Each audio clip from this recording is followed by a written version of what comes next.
नमस्कार दोस्तों, मैं दीपक राणा आप सभी का हार्दिक स्वागत करता हूं आपके अपने YouTube चैनल अपग्रेड एकेडमी पर।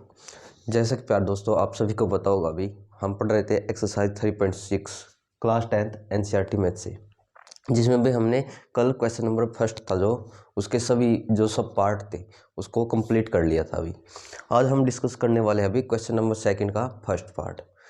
तो चलिए दोस्तों स्टार्ट करते हैं अपने आज के क्वेश्चन को। और दोस्तों जो भी यहाँ क्वेश्चन करेंगे हम वो सभी के सभी बाइलिंगुअल होंगे, मीन्स दोनों ही लैंग्वेज में डिस्कस करेंगे हम, हिंदी में भी और इंग्लिश में भी।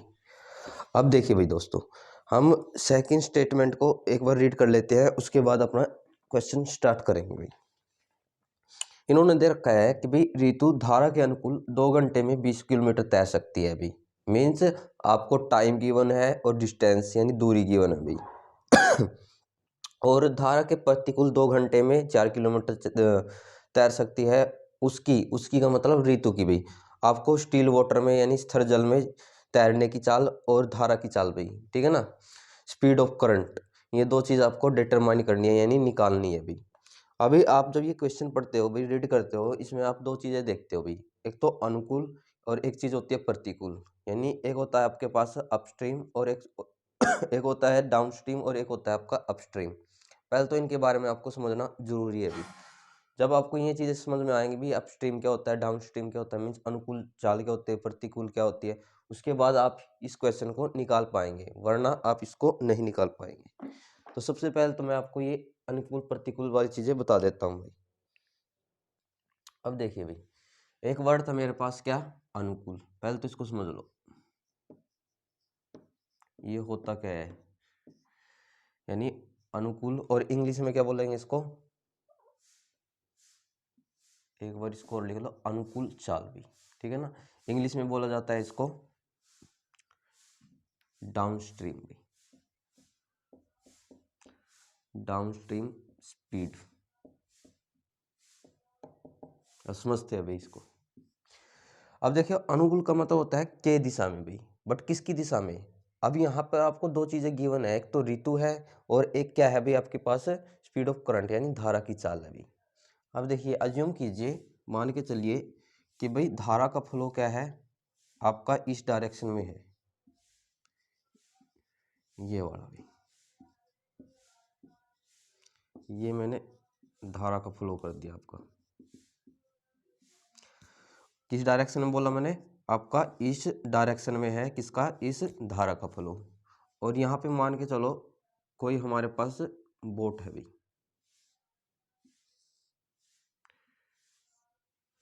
ठीक है ना। ये क्या है, हमारे पास कोई बोट है।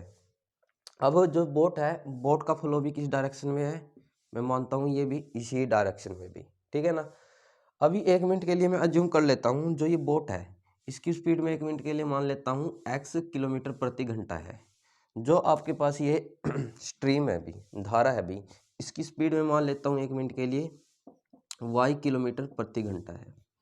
अब देखिए भाई, देखो धारा का फ्लो भी इस डायरेक्शन में था, बोट का फ्लो भी आपका इसी डायरेक्शन में था। अब जब इसे अपनी डेस्टिनेशन पे पहुंचना होगा भाई बोट को, भाई क्या ये कम समय लेगी या ज़्यादा समय लेगी अपने डेस्टिनेशन पे पहुंचने के लिए, अपनी लक्ष्य पर पहुंचने के लिए। आप बोलोगे तो ये अपने लक्ष्य पे यानी डेस्टिनेशन पे पहुंचने के लिए बहुत ही कम समय लेगी भाई। कम समय क्यों लेती है भाई, क्योंकि इसका रीजन ये होता है कि धारा भी इस तरफ फ्लो करती है और बोट भी इस तरफ फ्लो करती है, जिससे उनकी गति क्या हो जाती है, दोगुनी हो जाती है, और टाइम क्या हो जाता है, कम हो जाता है।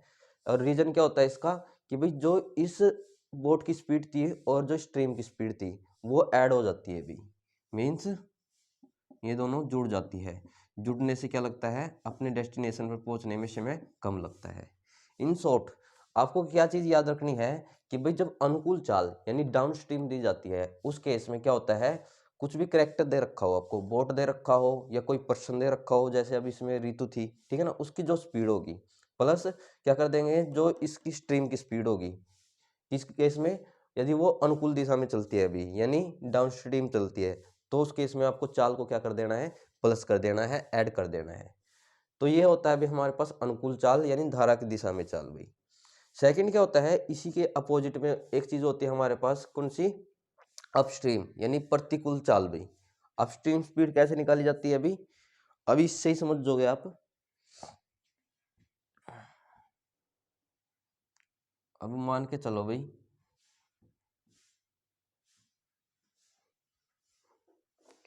देखिए मैं मानता हूँ कि भाई अब की बार जो ये है भाई आपके पास स्ट्रीम, इसका फ्लो इस डायरेक्शन में है, बट क्या है भाई, जो बोट है इसका फ्लो इसी डायरेक्शन में है 1 मिनट के लिए। इसकी स्पीड क्या है, x किलोमीटर प्रति घंटा, और इसकी स्पीड क्या है, y किलोमीटर प्रति घंटा। अब मुझको बताइए कि भाई अब इस बोट को अपनी डेस्टिनेशन पे पहुंचना है अभी। अब अपनी डेस्टिनेशन पे पहुंचने के लिए ये टाइम कम लेगी या ज़्यादा लेगी? तो आप जवाब दोगे ये ज़्यादा लेगी। क्यों लेगी भाई? इसका रीज़न ये है कि भाई नाव तो फोर्स इस डायरेक्शन में लगाएगी, बट क्या होगा, जो वाटर का जो फोर्स होगा ना इस डायरेक्शन में होगा। तो क्या है, जैसे जाएगी ये पूरा, मतलब अपनी तरफ से पूरा फोर्स लगाएगी, जिससे कि भाई फोर्स के चक्कर में ये अपनी डेस्टिनेशन पे पहुंचने में ज़्यादा टाइम ले लेगी। अब इसका रीज़न क्या होता है कि भाई ये ज़्यादा टाइम ले लेगी भाई, क्योंकि इस रिगार्ड में हम स्पीड, इनकी जो स्पीड है वो मंदी पड़ जाती है अभी। क्या हो जाती है इस रिगार्ड में, बोट की स्पीड है ना एज कंपैरिजन इसके यानी स्ट्रीम के कम पड़ जाती है भाई।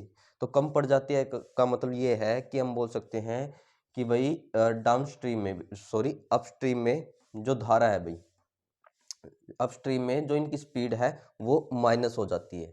ठीक है ना, क्या हो जाती है, माइनस हो जाती है, कम हो जाती है स्पीड।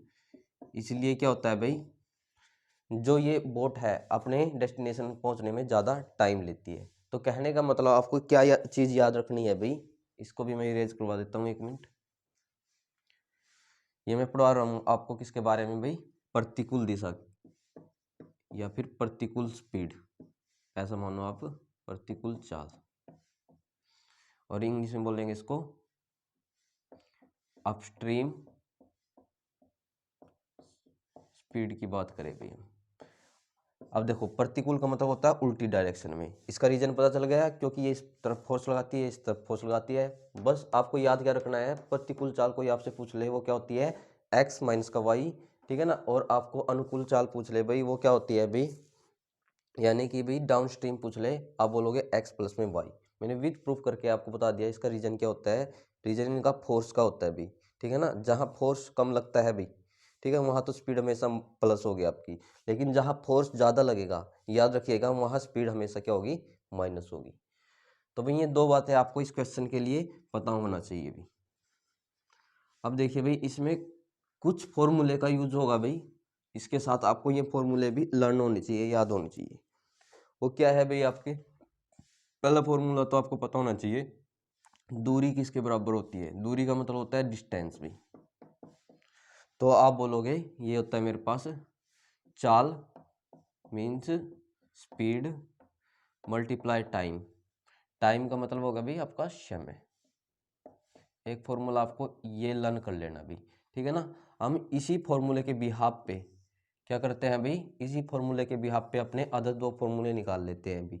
मीन्स आपको स्पीड निकालनी है तो टाइम क्या आ जाएगा इसके डिवाइड में डिस्टेंस के, समय निकालना है तो चाल क्या आ जाएगी, डिस्टेंस के डिवाइड में आ जाएगी भाई। तो इसी एक फॉर्मूले से फर्दर दो फॉर्मूले हम निकाल सकते हैं। बस आपको याद क्या रखना है, मेनली यही फॉर्मूला याद रखना है कि दूरी किसके बराबर होती है अभी, आप बोलोगे चाल गुणा समय के बराबर होती है, ठीक है ना। और दो बातें जो मैंने आपको बताई है कि भाई यदि मैं आपसे डाउन स्ट्रीम पूछता हूँ तो आप क्या करते हो, चाल को हमेशा प्लस करते हो। मैं आपसे अपस्ट्रीम पूछता हूँ तो हमेशा आप चाल को क्या करोगे, माइनस करोगे भाई, ठीक है ना। तो इसी भी आप पे आप निकालते हैं अपना आज का ये क्वेश्चन। देखिए भाई क्वेश्चन क्या पूछा गया है आपका। अब मैंने आपसे बोल रखा है कि भाई आपको थर्ड चैप्टर में क्या चीज़ याद रखनी है, जो लैंग्वेज बेस्ड क्वेश्चन है ना थर्ड चैप्टर के अंदर, उसमें हमेशा दो कंडीशन बनानी है भाई। सेकेंडली भाई जो चीज़ पूछी गई है ना, पहले तो आप उसी चीज़ को इसमें क्या कर लेना है, अज्यूम कर लेना। इसमें क्या पूछा गया है आपको कि लास्ट में ऋतु की स्थिर जल में चाल बताइए भाई।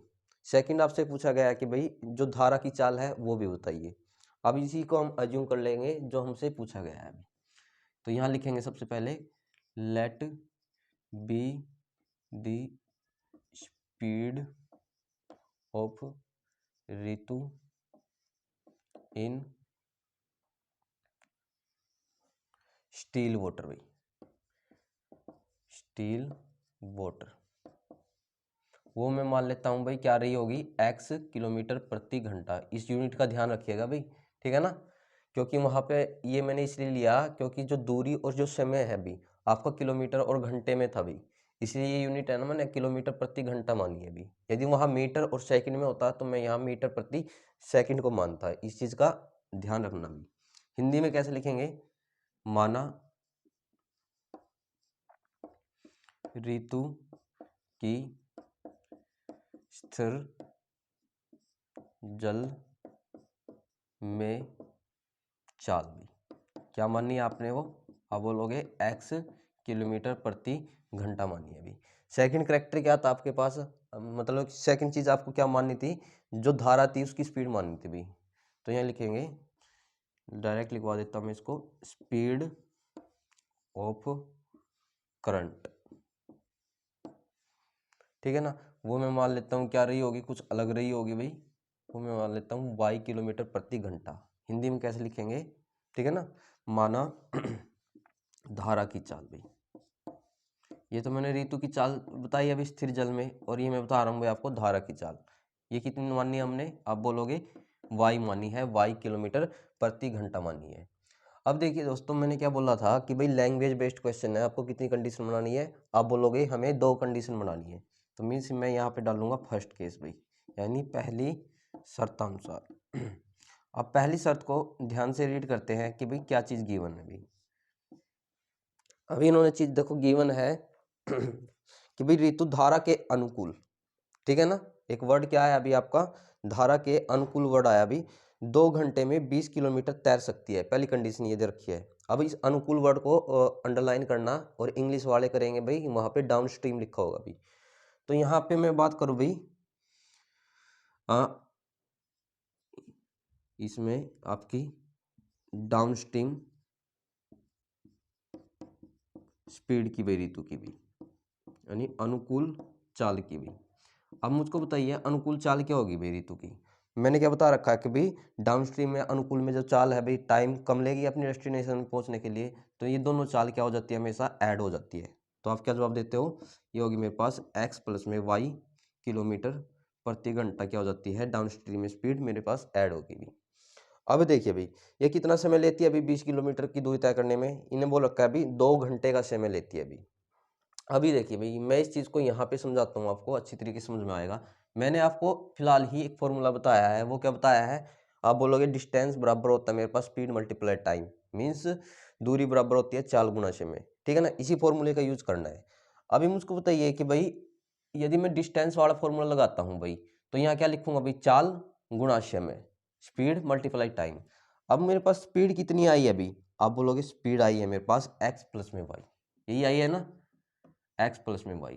समय कितना ले रही थी 20 किलोमीटर की दूरी तय करने में, आप बोलोगे 2 घंटे में। तो स्पीड मल्टीप्लाई टाइम किसके बराबर होता है, आप बोलोगे डिस्टेंस के, यानी दूरी के भी।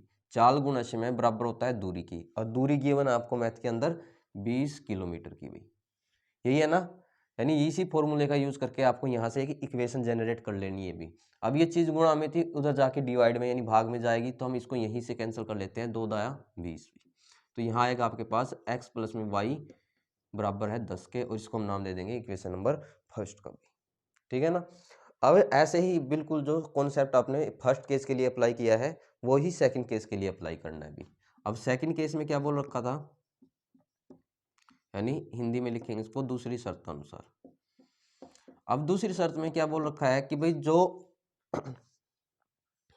धारा के प्रतिकूल, इस वर्ड पे फोकस करना भाई, प्रतिकूल। प्रतिकूल का मतलब क्या होता है, अपस्ट्रीम। यदि मैं अपस्ट्रीम स्पीड की बात करूं भाई, क्या मिलेगी हमारे पास, अभी बताया मैंने अपस्ट्रीम के केस में जो नाव थी भाई, मैंने उसका एग्जांपल देकर बताया था, अपनी डेस्टिनेशन पहुंचने में ज़्यादा टाइम लेगी, क्योंकि उससे उसकी स्पीड घट जाती है अभी। तो यानी प्रतिकूल दिशा में जो स्पीड होती है वो हमेशा क्या होती है, याद रखिएगा, वो हमेशा माइनस होती है। तो ये आ गया मेरे पास x माइनस का y किलोमीटर प्रति घंटा है, क्योंकि आपने यहाँ x और y ही स्पीड मान रखी है। तो यानी प्रतिकूल चाल कोई पूछे तो आप क्या बोलोगे, x माइनस का y किलोमीटर प्रति घंटा होगी। अभी देखिए मैंने फॉर्मूला इसमें कौन सा लगवाया है, आप बोलोगे चाल गुणा में समय बराबर होता है दूरी के, तो इसमें भी कौन सा फॉर्मूला लगाओगे आप, चाल गुणा समय, चाल गुणा में समय बराबर होता है दूरी के। अब चाल कितनी थी, आप बोलोगे अब की बार चाल आई है मेरे पास x माइनस का y, और समय कितना ले रहे अभी 2 घंटे का, बट कितनी दूरी को तय करने में, मात्र 4 किलोमीटर की दूरी तय करने में। तो 4 गुना समय 2 घंटे था और दूरी कितनी तय कर रहा था आपकी बार वो 4 किलोमीटर की भी। तो ये हो गया मेरे पास 4 गुना समय बराबर होता है दूरी यानी स्पीड मल्टीप्लाई टाइम बराबर होता है डिस्टेंस की। बस अब इसको नॉर्मली सिंप्लीफाई कीजिए, x माइनस का y, ये गुणा में तो उधर जाके भाग में होगा, हम इसको यहीं कैंसिल कर लेंगे, 2 दूनी 4 से भी। तो ये आएगा मेरे पास 2 और इसको हम नाम दे देंगे इक्वेशन नंबर सेकंड का भी। बस अब आपको क्या करना है, हमें निकालना है x और y की वैल्यू। वो कैसे निकलेगी, एलिमिनेशन मेथड अप्लाई कर दो फर्स्ट और सेकंड पे। तो यहाँ लिखेंगे from equation first and second, Hindi में लिखेंगे भाई समीकरण 1 व 2 से। अब देखिए समीकरण नंबर 1 व 2 से होगा क्या भाई, आप देखोगे कि भाई मेरे पास एक थी x प्लस का y बराबर 10 था और समीकरण नंबर 2 थी मेरे पास x माइनस का y बराबर 2 था भाई, यही था ना भाई। अब इसको नॉर्मली सोल्व कीजिए। ये देखो एक तरीका तो क्या है भाई, प्लस का माइनस का प्लस, इस तरीके से, बट क्या है दोनों ही एलिमेंट ये सेम है, ये प्लस है ये माइनस है, हम इससे इसको माइनस कर लेंगे भाई। और x कितना होगा, दोनों प्लस है तो 2x होगा, 10 और 2 12 होगा भाई। यहाँ ये डिवाइड में उधर जाके भाग में आएगा तो 2 छके 12, यानी x की वैल्यू कितनी आ गई मेरे पास 6। और यूनिट मान रखी थी आपकी आपने x की किसमें, किलोमीटर प्रति घंटा में। तो यहाँ पे आप क्या लगाओगे, किलोमीटर प्रति घंटा आएगी भाई। बट मुझको किसकी ओर चाहिए भाई, y की ओर चाहिए ना। तो y की कैसे निकलेगी, x की वैल्यू आपकी मर्जी है 1 में पुट कर लो या सेकंड में, मैं पुट कर रहा हूँ 1 में। तो यहाँ लिखेंगे putting the value of x in equation, आप लिखोगे फर्स्ट, हिंदी में लिखेंगे x का मान समीकरण 1 में रखने पर भी, ठीक है ना, 1 में रखने पर। समीकरण नंबर 1 क्या थी, आप जवाब दोगे x प्लस का y बराबर था मेरे पास 10 के। आगे इसको इंप्लाई करते हैं भाई, यहाँ x की वैल्यू कितनी थी, आप बोलोगे 6 थी, 6 प्लस का y बराबर है 10 के भी। तो यहाँ से y की वैल्यू कितनी आएगी, 6 प्लस का तो जाके माइनस का होगा, 10 में 6 गया 4, यानी y बराबर आया मेरे पास 4 किलोमीटर प्रति घंटा है भाई। मीन्स जो क्वेश्चन पूछे गए थे भाई, कोई पूछता है कि भाई ऋतु की स्थल जल में चाल क्या है, वो थी x और x की वैल्यू कितनी आई है 6 किलोमीटर प्रति घंटा, हम बोलेंगे 6 किलोमीटर प्रति घंटा थी। और धारा की चाल कोई पूछ ले, वो हमने y मान रखी थी, वो कितनी आई है 4 किलोमीटर प्रति घंटा। जब आपकी x और y की वैल्यू निकल जाती है तो यहाँ हमारा सॉल्यूशन हो जाता है भाई समाप्त। तो ये था भाई दोस्तों क्वेश्चन नंबर सेकंड का फर्स्ट पार्ट। यदि फिर भी आपको इस क्वेश्चन में कोई प्रॉब्लम कोई डाउट आता है तो प्लीज़ आप कमेंट कर सकते हैं, हम दोबारा फिर इस क्वेश्चन को यहाँ पे डिस्कस कर लेंगे। तो चलिए दोस्तों मिलते हैं कल भाई नेक्स्ट वीडियो में नेक्स्ट क्वेश्चन के साथ। Thank you very much.